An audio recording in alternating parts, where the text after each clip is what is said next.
Now, I think there's a lot of these municipalities that are probably actually paying more serious consideration to this amendment that was sent out by the state than what we're even aware of. I think it was dumb luck that we happened to find out about Chicopee and Holyoke.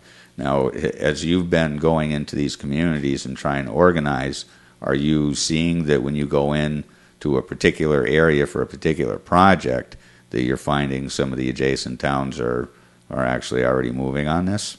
Yes and no. I think that you see two different fronts. You see some of the organizers on the other side making statements like in Newburyport, for instance, the police chief. Well, I don't think it was actually the police chief, but one of the higher-ups in the police department made a statement that he felt like the law would easily pass city council. And we did some lobbying, and we have the votes on the city council. They're not going to pass anything in Newburyport. So I think what's happening is you have certain city officials who want to be politicians, and they want to use the media. And I think there's the local media and the politicians are using it to make it seem like they have more power than they really do. And I think it works a little bit, but I think in most cities and towns, what you find is that they're not going forward with anything. And when it gets brought up, like in West Newbury by the police chief, no one shows up. Freetown selectmen say no way. I think most cities and towns understand that 65% voted for decrim and basically said that we've had enough of having a war on marijuana use. Yeah. I've got problems with the whole war on drugs. They keep pinching the wrong people. They have to start by preventing our own CIA from bringing them in before they start busting people on the streets for it. Yeah, that's not going to happen. Yeah. Too much of a profit margin there for the government. Yeah. I tell you. Now, would you recommend that people that might be listening to this to take a proactive approach and actually write to their legislators in town?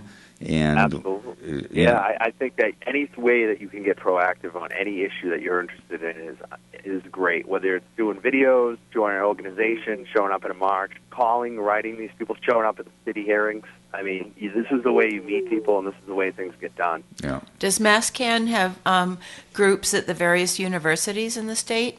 We actually don't ourselves, but Normal does. We just, basically we've started some great new organizations. There's two different kind of college organizations. There's the Normal chapter, and then there's another group called Sensible Drug Policy, Students for Sensible Drug Policy, SSDP. They're one of the largest growing college groups in the nation. But locally, you see Suffolk, Boston University added one. I think Northeastern's in the process of adding a new Normal chapter, so you do see them. They're popping up left and right. The one at Suffolk is less than a year old, and they had 400 people at their first meeting. Oh wow! Well, I'm from Amherst, and we voted yes on question 2 to the tune of 82%. There you go. So I was just wondering if maybe at the university they had an active group that would. UMass Boston doesn't, but I know UMass Amherst, the CRC, they have a great group up there. But UMass Boston's got some groups, but not like, they should actually have a group in UMass Boston. Yeah, I was just wondering if they have letter-writing campaigns or anything like that for some of these other towns, since it's not a problem in Amherst, but they could mobilize and help some of the other towns. Now, do you have the ability to mobilize the Amherst group? Or have they been helping you in this? They have a bit. I know they were supposed to actually go to that Springfield meeting, and I guess none of them made it. No, they didn't make it. It was a very cold night, and it's really far away. It was a cold night. Yeah, I wasn't setting you up there. I actually forgot about that. I knew they were around, but I was just trying to find out how. That's something we're trying to tap more into. It's just it's kind of a new development for us to even have these groups. Like UMass has always been there, but to have some of these other, for us, where I'm focused on is more in the Boston area, just where I'm from, and you got the new groups. But I think the biggest thing is it's always like where we're battling, it's more in the suburbs where there aren't colleges. Well, they got to have testing grounds for this, and they got to slip a few of them through in the dark of night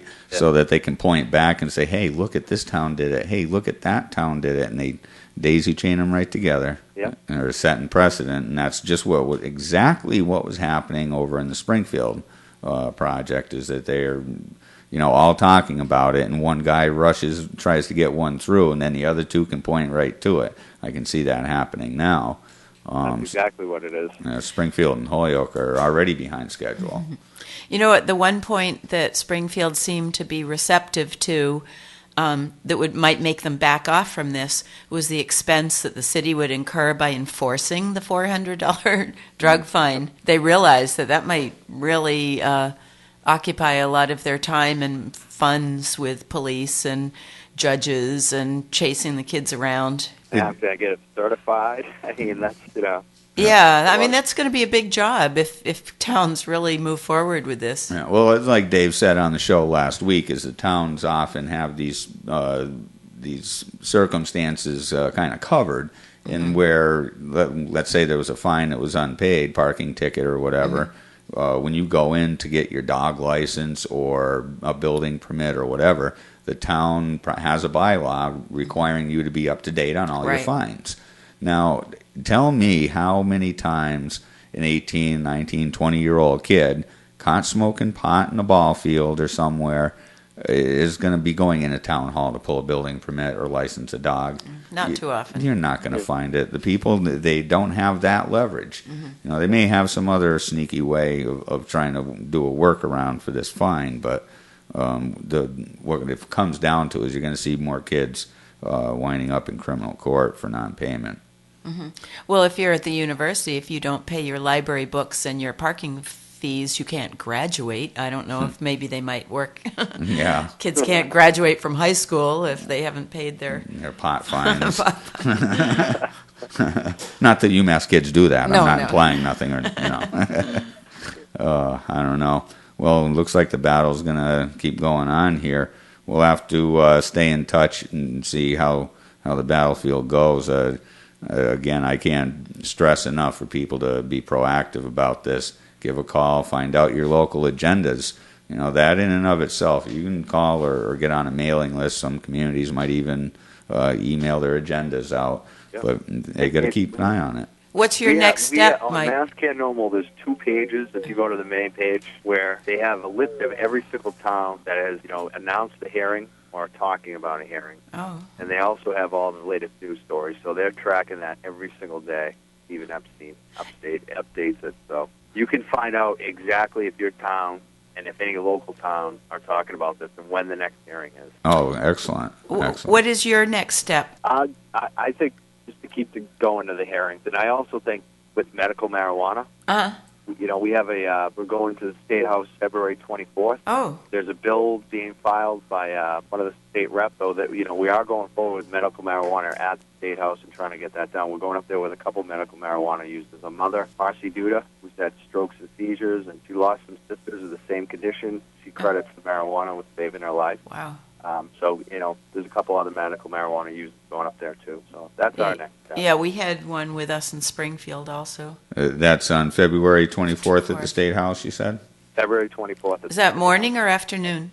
In the morning at 11 a.m. Oh, okay. And there's also going to be something on masscan.org. There's something on mycan.net right now that has an email address if you want more information on that. Wonderful. Now, what other resources you have there at your website? You must have some downloadable letters and such that people can respond with, things like that. Yes. We do a lot of editorials, and if you're on the Mass, there's also an email list that you can sign up for, and all that. Once you're on the email list for Mass Can activists, we send a lot of links, sample letters. When we see something in the newspaper, we want to respond to it. Right. Well, Mike, what got you committed to this issue? Was it sort of libertarian issues or medical use or what? I think everything. I'm a former athlete. I wasn't necessarily drawn to that when I was growing up. But just over the years, I went to a state school and I saw how the laws and rules are. And as an athlete, Michael Phelps is no surprise to me what they try to do to him. I feel like that Michael Phelps eventually, if he has half a brain, will come out like me and be supporting this cause. So I think libertarian ideals are great. Personal responsibility and speaking out and doing what you need to do. And I think that. It is popular, like Ron Paul says. Freedom is popular. It sure is. Yeah. Mike, thanks a lot for taking a little time to come on and discuss this further. Keep up the good work, my brother. Thank you, Dave. Thank you. Dale. Well, Mike did it. I haven't mentioned Ron Paul's name in a couple of weeks now. I've been pretty good about that, but since Mike brought up... And I voted against the so-called stimulus package Obviously, it's not going to stimulate anything other than the growth of big government.